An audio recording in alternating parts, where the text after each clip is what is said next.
and welcome to another episode of Daily Market Mastery with me, Rauchenwald, on this Monday afternoon / morning / evening, depending on where you are. I hope you all had a great weekend. Before we jump into the markets, as always, let's get the usual disclaimer out of the way first. Everything that I share in today's live stream / video is my personal opinion and in no way financial or professional advice of any kind. You should always do your own research, consult certified professional, draw your own conclusions, and make your own decisions. Besides that, all the tools that I'm using, so the charting software, the broker, the strategy I'm following, and so on, are all linked in the video description down below. And the one thing I truly recommend, if you haven't done so, is to check out the Elliott Wave principle, which you can read online for free when you're using the link in the description down below. Now with that, let's jump into it. We can see we have a slight positive start into the week. Hi Rai, great to have you here. And hi Akashi, great to have you here as well. And yeah, Rai's here since it's her job to keep track of the predictions that we're making.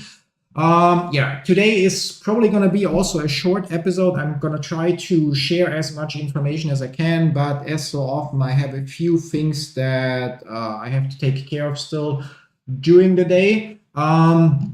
Yeah, let's start with the two obvious movements. Just have to fire up Motive Wave, which will take a second so we can check out Barnes & Noble Education Inc. that started to move up last Friday a little bit, and GameStop. So yeah, we're gonna move there first.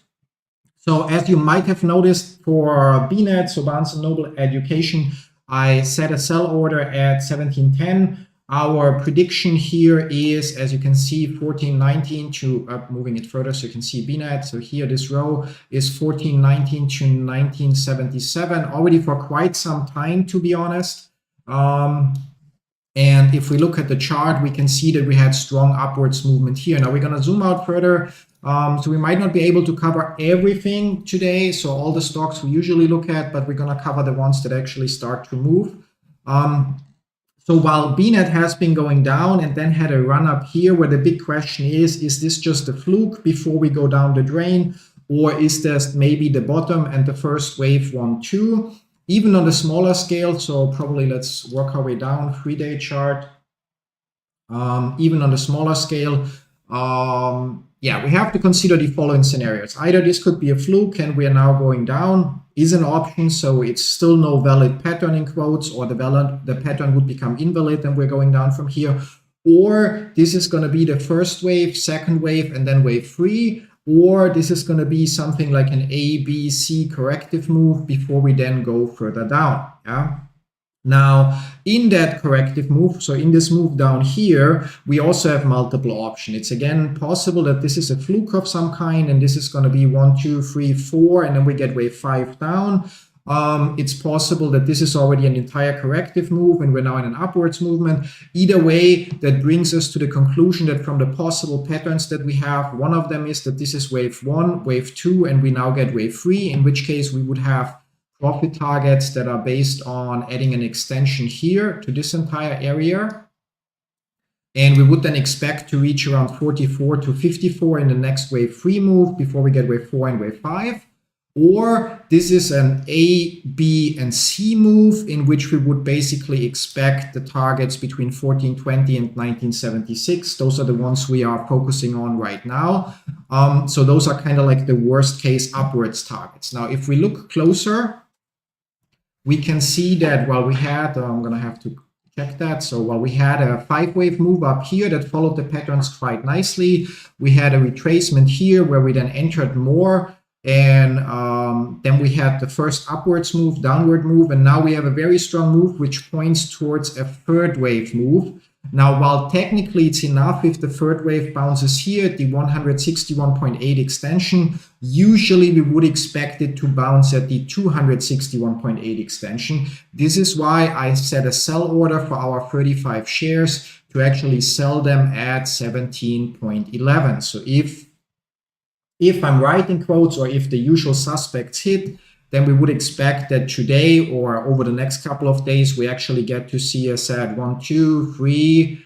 So for actually 1, 2, 3, and that 3rd wave would subdivide as 1, 2, 3, 4, 5. So over the next couple of days, we should see this play out, if I'm right, and in which case we would be willingly selling here, because while there is the chance that we go to a higher retracement level and miss out on some profit, in most cases, or most often in my experience, no guarantees here, it's just my experience and therefore my opinions, the third wave would terminate here, which means if we sell here, even if there's a small spike higher, we would realize the maximum profit before we then get a wave 4, which offers us a cheaper re-entry and then a wave 5 move.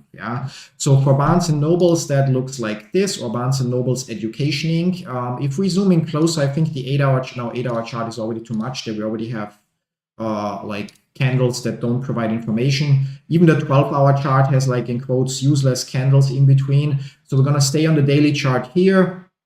BNet is up a little bit already before the market is already open now. So on the daily chart, while it's a little bit tricky, but it is possible that we're looking at that this is our wave 3. So of this move here, then this would be our wave 2. And now the question would be, where does our wave 4 retrace? We can abuse or move this one here. So you would expect our wave 4, so this one here, 1, 2, 3, 4, to take us down to at least the 38.2 retracement, and then we would get the wave 5 targets, which would actually, if we retrace now here till 1160, then our wave 5 target would actually overlap.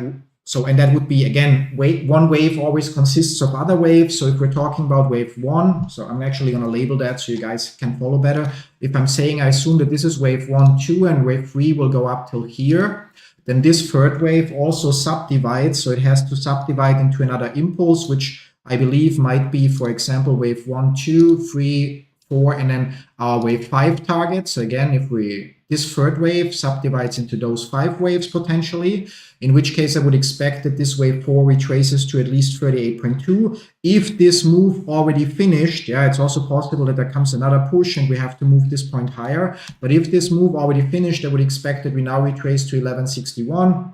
Why you do not have to write that down. We still stick with the overall predictions of having basically, in this case, the area from here to up here. So the prediction for BNet doesn't change.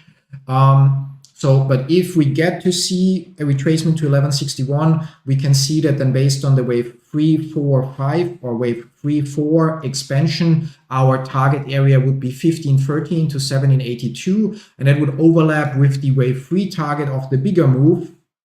So of this here, 1, 2, wave 3, to reach the 17.11. And that's why I personally have my sell order planned at 17.11, at which case we would sell our small 35 share position in Barnes & Noble Education. One has to say, so far, Barnes & Noble Education followed Elliott Wave principle quite accurately. There were 1 or 2 minor mistakes here, assuming that the correction is already done here with this move, so as ABC, when in fact it turned out to be ABC.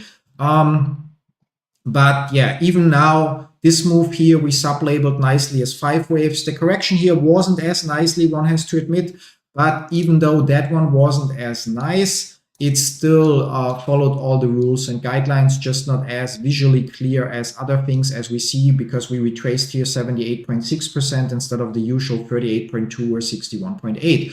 Overall, however, still unchanged my assumption that while it's possible that we already now get a retracement, so that this is somehow 1, 2, 3, 4, 5, and we don't fully reach the 17.11. From the looks it has right now, I actually expect it to play out like this. So I wouldn't be surprised if we are set get a retracement now into the area of 1161.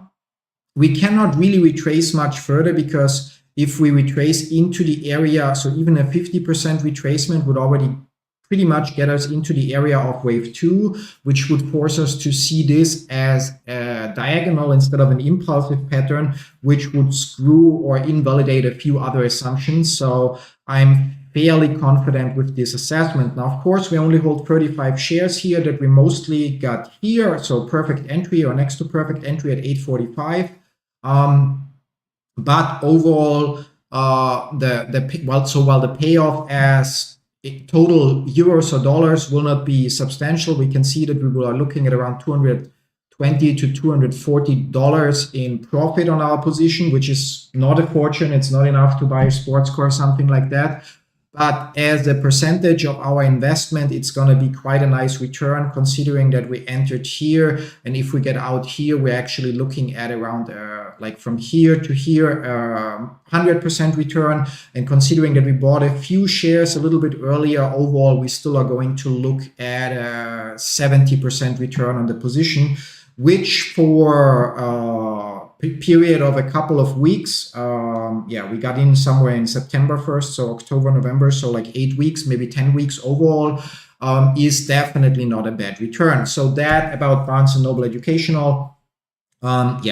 Theoretically, I should set a stop loss somewhere, but I'm gonna leave that for now. So basically to consider to close out if we go too far, so to at least not turn this position into a losing position.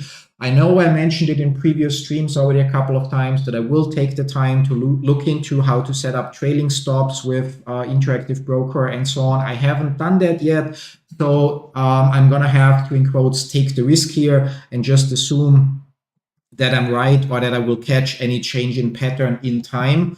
But yeah, the smart thing would be to move the stop loss already to the low here at 880. Considering that most of our shares we bought cheaper than that, although our average is actually higher than that. Our average is at 10 something. If we take a look here, Barnes & Noble at 1034. So it would still mean I actually would need to move our stop loss here. That correction, however unlikely, because it would require some kind of diagonal, is still possible. So it would mean I would then be willing to get out ±0 and then just miss out the move that follows that. So I will not set a stop loss right now. We'll have our take profit order in quotes at 17.10, which is slightly below the 261.8 extension. But yeah, that's about Barnes & Noble. And with that, we can move to GameStop. That also has been moving. We actually broke the level that we were waiting for anxiously. So as I mentioned in previous episodes, one critical point was to finally break the high at 25.24, which we now did. I mean, currently we are below it, but if we zoom in again, which points towards we are actually done with the downward correction here and are indeed in the next impulsive move. The big question would be if we have here 1, 2, 3, 4, 5, or if this here is wave 1, or if this here is only 1, 2, 3, 4, and we're getting wave 5. So it's hard to provide a very, very accurate long-term profit target right now. However, if we make our way closer, we can now assume that this asset is our wave 1, 2, 3, 4, 5. Although I'm not happy with that labeling, I have to admit that, because it's not super, doesn't follow everything as nicely as I would like it to. The only part where we start to have very clear patterns is actually starting here, where we have our, then we have to zoom in further. I think 8-hour chart might be enough, where we have our 1, 2, 3, 4, and right now wave 5. And in that wave 5, we can also again see 1, 2, 3, 4, 5. And we can see for that we need the 4-hour chart probably, or maybe even the hour chart. Hourly might probably be where we labeled that, We can see that here, under the assumption that here we have 1, 2, 3, 4, and wave 5, we actually already went to exceed our 100% target. And on the bigger picture, where we have 1, 2, 3, 4, 5, we got very close to the bigger 100% target. So while our overall prediction for GameStop still stays at a flat $30, because I'm sure or confident that we will exceed this, it looks like we might be in for a retracement again very, very soon. Now, sorry guys, just have to take a sip.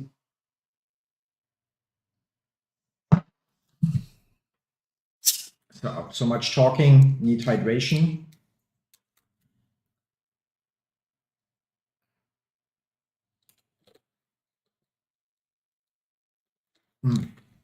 So it's a little bit challenging to, macro label this, but if we take it from the beginning here, from the 23rd of October, we have our wave 1, wave 2. Here we have a clear 1, 2, 3, 4, 5. that terminates exactly or plus minus, no, exactly on the point on the 361.8 extension of wave 1, which gives us 1, 2, 3, 4. And now here we are in wave 5. And that wave 5 target, as we can see, is between 24.46 and then 26.20.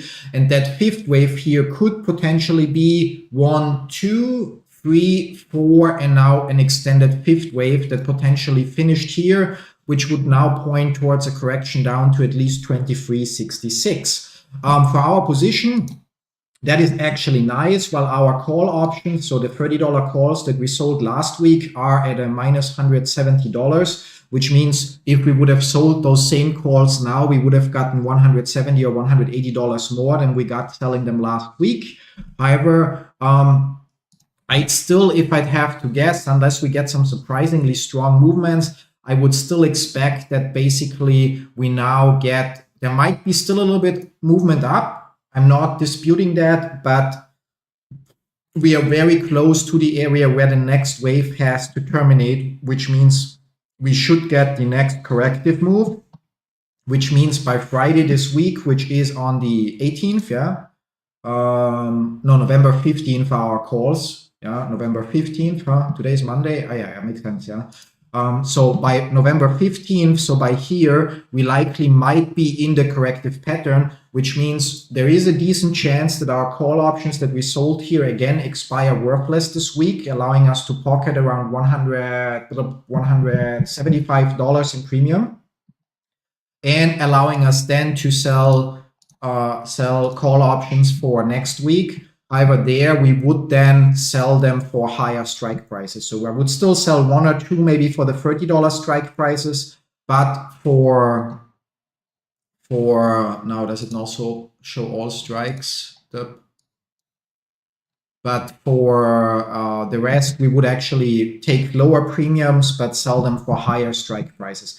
I could also theoretically already roll the options, but it's not very, I don't think it makes sense because again, for next week. So if we buy back the ones that we sold now, so we buy back 5 of those, and then instead we would already sell next week's, let's say $30 call, 31, 32, 33 and 35, then we would only pocket $170 right now for the entire next week, and that might be rushed because again, as we go down here in the correction, of course also next week's premiums will get lower, but that also means that we actually get to pocket the entire amount, where instead if we close out now, we only realize around $20 after fees in premium. So yeah, I feel like waiting here is the smart move. Again, there is still the option because this move here might be 1, 2, 3, 4, 5, but it also might be 1, 2, 3, 4, 5. So there might still be one more push higher. But even if that is the case, after that push, I would expect actually a retracement because we relatively clearly then finished a 5-wave move. So it should be followed by a corrective pattern. And again, which means that this week, the options. So I'm fairly certain that this week we stay below $30. Again, it's no guarantee. It's just my personal opinion. And if we stay below $30, then our options expire worthless. We might still expire higher up, which means the premiums for next week's options would still increase. So waiting this week for them to expire might be the smartest move here. Yeah, but that's GameStop. So again, long-term upwards movement. Now still not a bad entry in my opinion, considering that the company has $4 billion in cash on hand, and there is zero chance of it going bankrupt. Even just based on the cash on hand, it should be valued at like, let's say $10 per share roughly or so. If we then add like other facts like brand value and so on to the evaluation, I still think it's hugely undervalued. Even if there is like an economic crisis ahead and people spend less money or so, GameStop is among the few companies that has no debt to worry about and has capital to to basically make it through any time of hardship or even transition into other areas to generate revenue in other fields and so on. So I still think it's a good entry. However, short term, I think we might see a set like either that's already the top for this movement, or there might only be, we can add an expansion for that. So if that were the case, then this would potentially be our wave 3. Now where's our wave 4, and our wave 2 starting point would be here. So we can see, I think that if this is not already the top, then the top would be in the area of 26 to 27. And then from there, we would get our correction at least down to 38% retracement, which means actually now is not such a bad entry because, of course, one could maybe get in $2 cheaper here, or maybe even $4 cheaper or $3 cheaper here per share. So there is an entry that's possible, maybe like up to 10-15% cheaper than from where we are now. But overall, there's also the possibility that first we already go up a little bit further. Basically a 10% increase, and even if we then get the retracement, it would only bring us roughly back to where we are now. So again, it's just my opinion, don't bet your house on it because of what I'm saying, but I think that, as said, like after weeks of sideways movement and a little bit slow development in our portfolio, I think that we actually will have 2 positions that pay off nicely. One of them, as said, Barnes & Noble Education. I'm going to zoom in there again, but I think 12-hour chart was, as said, the lowest we can reasonably look at, where we now are expecting the retracement before we get the final push up to 1711, and the other one being GameStop, where we now are seeing also either another final push before a correction or the correction before the next push. Either way, both of them long-term or in the near-term future, so the next couple of weeks should be quite interesting. And finally, after our portfolio dumped around very close to our original value, we can actually look at the chart since I moved the portfolio to Interactive Broker. Can hide, no, but then it also, does it then? Oh no, that still shows, yeah, okay, so we can see that while we had an incredible start, so we can basically add the -12 because that was just for using Interactive Broker as data source and paying the monthly fees. We can add that basically here. So we're already up around 65% earlier in the year, and then got assigned on our GameStop puts and watched GameStop decline. But we can see that by now, as of today, we're basically back up around 53-54% since my migration to Interactive Broker in the middle of May. So that's June, July, August, September, October, November. So that's basically 6 months, 53% return so far. And if my labeling turns out to be correct with GameStop, Barnes & Noble will not have such a huge impact because our position is relatively small. But if my labeling is correct, then obviously we will, within the next weeks, break the $30 mark, which means we either get our shares called away, or even if not, basically increase our portfolio by another 25% at least. Which will result to a nice end of the year result. Unless I'm completely mistaken, something goes completely wrong or so, but from the way it looks like, I'm fairly confident in my assessment here. Moving on, what else do we want to cover today? I said not sure if we will manage to cover everything. Let's take a look at, let's take a look at our stocks first. So immersion looks like, I mentioned it during the last couple of streams, our immersion forecast, let's check that, is 27.27 to 38.81. Our position in immersion is also not very big. We can see that we have 50 shares at around total value $500. We're currently at a small loss here. Our entries, as we see, according to, so we bought 30 shares here, and 35 shares we bought here, and the other ones, I don't know where because it's not showing on the chart. Probably higher considering that we had a loss and our average is around here. But we are now basically bounced at the 61.8 retracement, and it looks like we're getting a strong move upwards. Now, I have to admit, I'm not super happy with the smaller scale labeling of 1, 2, and assuming that we're still in wave 3 here, yeah. But overall, so I overall also have to consider the possibility that this somehow is 1, 2, 3, 4, and an extended 5th wave, in which case we would actually still have room for a further correction, because then we would correct this here, but it doesn't change the long-term outlook, yeah. So, but right now, from the fact how this part here looks, I would say that we're indeed only correcting this move, even if the bigger assumption might be flawed at the moment. We're gonna, yeah, it's gonna take the next couple of days, or actually this week and next week, to provide us some confirmation. Ideally, we would need to have a, yeah, we actually would need to almost break our high here to have full confirmation. But even so, I'm relatively confident. Now, theoretically, I would need to already place a stop loss at the low that we had here at 817, or what's low, or 817 is the low. But to be fair, our exposure is here not that big, so, and the bigger scale picture looks bullish as well. So we're just gonna write this out without a stop loss, and just wait the next couple of weeks to see if we get further confirmation that we're done here with the corrective pattern that took us down here. Moving on, costs, yeah, like unchanged, we're waiting.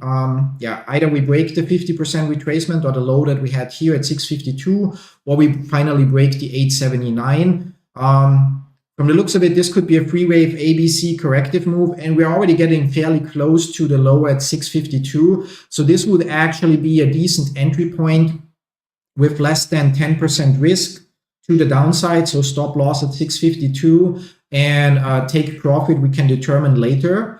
But yeah, so one can either wait for a break of the 879 and then enter long, or personally, I think if one would not be invested already, then right now would not be a bad decision because the risk is relatively little. So betting on that the correction actually ended here and that here we're slowly developing the next impulsive pattern, and the reward in that case would be instantly much higher because we would be looking at least, what's that, at least 200% return long term. And by long term, I mean less than 2 years, so still more than 100% per year payoff if we're right here. And yeah, with that, we can move on. Novavax, yeah, there was an upward move here. Surprisingly, how high did we get here? We got to 1074, and here we were at 1080. So it's possible, although not, no, and here we were at 1063, which means technically this might possibly be the end of the correction. Yeah, so no guarantees yet. We didn't reach our minimum target, so I'm not a huge fan of it. But because this move here retraced so far up, even higher than here, it cannot be 1, 2, 3, 4, 5. Yeah, so that would be an invalid pattern. So this would need to be 1, 2, 3, 4, and then a truncated fifth wave to actually finally finish this big three-wave. Or that could also be a three-wave correction, where this would be A, B, C. Yeah, so A, B, C. Either way, we'll have to wait and see, but considering the strong move that we had here today, it actually looks like we might have finished the entire correction now. And yeah, entry here, yeah, one could enter right now as well. I mean, we just hold our January call option, although that's already cutting it close. Depending on what kind of movement we get to see, I might increase the position or maybe not, because again, here also we're looking at a more than 100% expected payout, or around 100 to 200% expected, or no, actually 100 to 400% expected payout. But yeah, I was more certain here than I am after this. So I'll just hold the position that I have. And if you don't want to jump into that, then don't jump into that. That's perfectly fine. What else is there? I think I spotted something. Yep, Amazon. There visually 1, 2. Wave 3, as so often, terminates in the area of 238 to 260, 238.2 to 261.8 extension. Wave 4 here and now wave 5 should take us to 251 to 344, which is an additional 20% upside. One would need to sub-label or to label this part here to determine if now is a good entry point or if we're currently getting a retracement. But even a retracement here should potentially not take us down more than 10%. So might be interesting to enter. Unfortunately, I don't want to, or don't have extra capital to buy in a stock that is $200 per share. And the options here are too expensive, considering that we would need a expiration relatively far out. But over the next year, there should be another 10-20% to take in Amazon. That's one thing I noticed today. And other than that, I think I'm actually going to call it a day. I know I didn't cover everything that we usually cover, but I have, as said, a few other pressing matters to attend to today. And we're going to try to jump into the other things as we go throughout the week. Yeah? As said, the things to watch right now, in my opinion, Barnes & Noble Education Inc. and GameStop. In both cases, I think entries right now or after a little retracement should pay off. And I'm curious to see how my positions there play out. The one thing, while the Barnes & Noble Education Inc. position is small with only 35 shares, but it's still going to be a decent return on that specific trade, if I'm not mistaken. But obviously our GameStop plays are the ones that are going to pay out bigger. If I'm right, if I'm wrong, well, then so be it. There are only two situations where I could be wrong. Either GameStop goes beyond 30 this week and we get 400 shares called away, but that also means we realize an additional $2,500 by selling the shares at 30 again, and are capable of then selling put options again for GameStop where the premiums should be higher. And on the other hand, I could be wrong and GameStop retraces further from where it is right now, then we just keep selling the weekly call options to collect premium, and with that reduce our basically cost basis further. Because I would need to do the math, but I think our cost basis for GameStop effectively, so while it says it's at $24 per share because we got the shares, 500 shares assigned at $30 per share with $600 premium per option. Effectively, it's probably below $15 per share already, considering that I also already transferred 100 shares to ComputerShare out of the actually 600 shares that we got assigned. Anyway, so that's it for today. Akashi, thanks for stopping by. Rai, thanks for stopping by. And I can see that you're already updating the prediction sheet. Please don't forget to sort it alphabetically in the end. So have a great day. And for you, Rai, on the Philippines, have a great night. And then we'll see each other tomorrow, as always, around 5 minutes before market open for another episode of Daily Market Mastery. Till then, bye-bye.